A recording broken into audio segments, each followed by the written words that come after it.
First of all, welcome to everybody and a very good morning. And please welcome as well to South Africa. I know it's not the first time.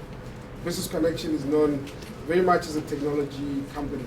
We started going through some soul searching, and one of that soul searching involving our people was really very much about, what do we stand for and what keeps us awake at night. In 2014, October next year, we want to bring a lot of technology partners because we believe that technology has become pervasive to everything we do.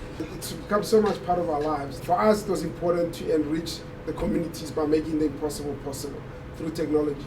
And what we've seen is that technologies can play a major role in transforming the people's lives. Some of the challenges around the social ills that Africans face on a day-to-day basis. So this is the beginning of a journey that we believe it's about Africa for Africans. And we'll be launching in 2014 My World of Tomorrow, which we believe is the most exciting. It will touch on people's lives, it will touch on the youth, it will touch on every single person. I mean that technology is no longer limited to business alone. And having Chris here is to bring somebody who lives that inspiration. We wanted to bring somebody who can touch about their personal story and relate to us as a business and make it possible. So Chris, welcome, and also to Matthew as well, and also like to bring the team that's here, Lawrence, our CFO, but also the marketing team who pulled up quite an amazing experience. I am not a huge technology guy. I've had to become functional for one reason.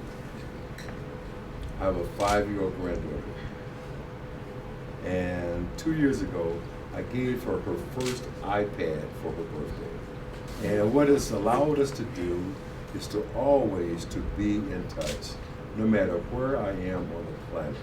And that's what technology means to me. My first ambition in life, I made in my mind, I was going to become Miles Davis. Saying I wanted to become Miles Davis was also another way of saying I'm going to become world class at whatever I do with my life. So whatever you're going to do with your life, you should seek to become the best at it.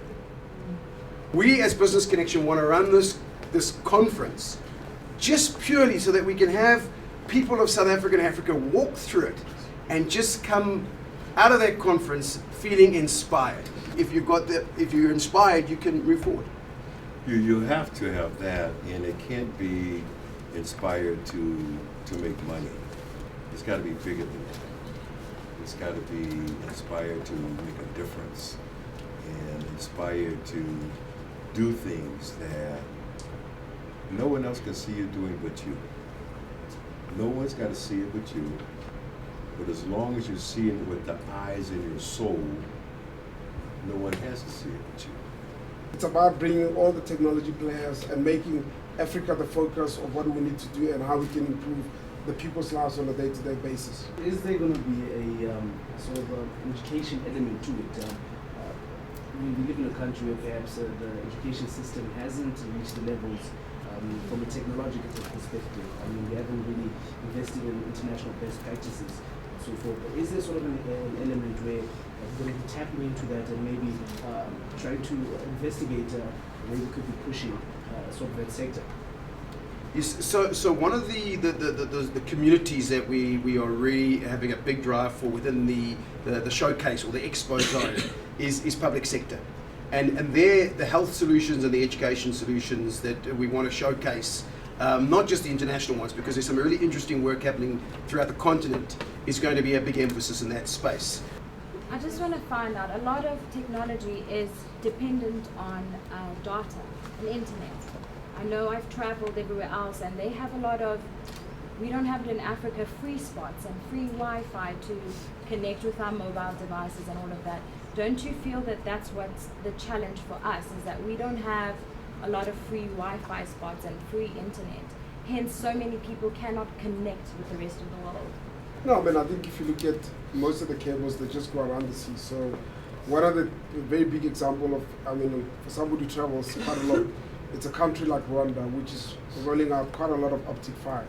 And if you ever go to Rwanda and get into Kigali, the ability to just get connectivity so quickly at a faster speed sometimes even embarrasses somebody who comes out of South Africa, that the kind of the technological advances. And everybody's realizing that you got to make sure Wi-Fi becomes available. People got connectivity as well. And I mean, all the governments, if anything else, the biggest priorities for African governments today is that how do you make connectivity available to people, and that, because at times I think governments see connectivity as a threat, because obviously it means people, if they're disgruntled about anything else, they get to that. But the reality of it is that it's a one impediment to African growth, and we're having those communications with Department of Communications across the continent to say you're going to make connectivity available so that these devices can become rich and they can actually deliver what they're supposed to be delivering. This is the one call I take. Excuse me. Thank you very much for coming. We appreciate it. Thank you.